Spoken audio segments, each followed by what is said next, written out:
हर हर महादेव। ओम नमः शिवाय। सुन, तुम्हें क्या लगता है कि मैं यहाँ तुम्हें प्रवचन देने आया हूँ? तुम्हें गीता, रामायण, वेदांत और शास्त्र और उपनिषद की ज्ञान देने आया हूँ? नहीं, ये ज्ञान देने वाले बहुत सारे प्रवचनकर्ता आज के डेट में बैठे हुए हैं। अगर तुम्हें ज्ञान चाहिए तो उसके पास जा, मेरे पास मत आ, क्योंकि मैं ज्ञानी के लिए हूं ही नहीं। मैं सिर्फ और सिर्फ ध्यानी के लिए हूं। और मैं उन तमाम ज्ञानियों से एक बातें कह देना चाहता हूं कि अंत समय में तेरा ज्ञान तुझे काम नहीं आने वाला है। केवल और केवल तेरा ध्यान ही तेरा काम आने वाला है। इसीलिए अपनी सारी व्यर्थ की दौड़ और व्यर्थ की भ्रम को से तुम मुक्त हो और निरंतर अपनी ध्येय को विकसित करने की प्रयास कर, क्योंकि अंत समय में तेरा ध्येय ही तेरा सबसे बड़ा सहारा और माध्यम बनेगा। अगर एक बार तुमने अपने ध्येय को विकसित कर लिया तो मृत्यु आएगी और गुजर जाएगी, और अंत समय में तुम्हारी मति और तुम्हारी गति दोनों तुम्हारे नियंत्रण में रहेंगे। और अंत समय में जिसके नियंत्रण में उसकी मति और उसकी गति है ना, उससे श्रेष्ठ ज्ञानी दूसरा कोई नहीं हो सकता है। हाँ, तुम यहाँ मूल ज्ञान को छोड़ करके उपज्ञान को साधने की बात करते हो। तुमसे बड़ा ढोंगी कौन हो सकता है? तुम साधक हो कि ढोंगी हो, ये खुद विचार करो ना। जब सारे ज्ञान में श्रेष्ठ ज्ञान आत्मज्ञान है, उसके बाद तुम और किस ज्ञान को पाने हेतु भटक रहे हो? हाँ, किस ज्ञान को पाने हेतु भटक रहे हो?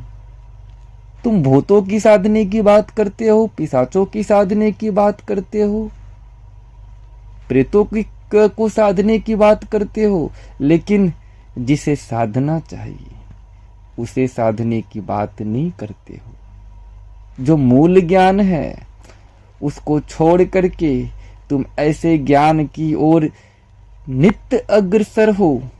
इससे ये बातें अपने आप में साबित हो जाती है कि तुम्हारी लालसा और तुम्हारा उद्देश्य केवल और केवल भौतिक सुख सुविधा की प्राप्ति है, ना कि इसके अलावा अपनी चेतना की उन्नति है। और जो व्यक्ति अपने चेतना की उन्नति करने के रास्ते पे अग्रसर है, अपने ध्यान को विकसित करने के रास्ते पे अग्रसर है, वो उनकी दिशा सही है और केवल उनकी दिशा ही सही है। क्योंकि अंत समय में ध्यान ही काम आएगा, ज्ञान नहीं काम आएगा।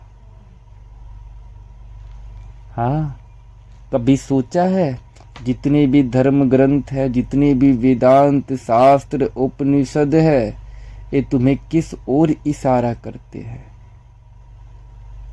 ये तुम्हें केवल और केवल इतना ही ज्ञान देते हैं कि तुम उस ज्ञान की प्राप्ति करो जिस ज्ञान से मैं स्वयं प्रकट हुआ हूं। तो मैं तुम्हें यहाँ किसी धर्म ग्रंथ की प्रवचन देने नहीं आया हूँ। मैं यहाँ ना तो तुम्हें कोई शास्त्र पढ़ाने आया हूँ, ना गीता पढ़ाने आया हूँ, ना कोई और धर्म ग्रंथ पढ़ाने आया हूँ। अपितु मैं तुम्हें उसकी ज्ञान देने आया हूँ जहाँ से ये सभी प्रकट हुए हैं। और केवल वही ज्ञान शाश्वत ज्ञान की श्रेणी में आते हैं। उस एक ज्ञान को जान लो, फिर किसी और ज्ञान को जानने की कोई आवश्यकता शेष नहीं रह जाती है। उस एक को साध लो, फिर कुछ और साधने की आवश्यकता शेष नहीं रह जाती है। एक को साधने से सब सध जाता है। एक की ज्ञान प्राप्त हो जाने से सबकी ज्ञान स्वतः इस चेतना में प्रकट हो जाती है, और बाद में वही ज्ञान अनेकों धर्म ग्रंथ, वेदांत और उपनिषद की श्रेणी में आ जाते हैं। इतना याद रखना। और क्या बोलूं, मेरे बोलने के लिए इतना है, इतना ही है।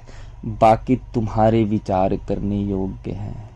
तुम विचार करो, तुम चिंतन करो, तुम मनन करो। चलो अब मुझे आज्ञा दो। हर हर महादेव। ओम नमः शिवाय।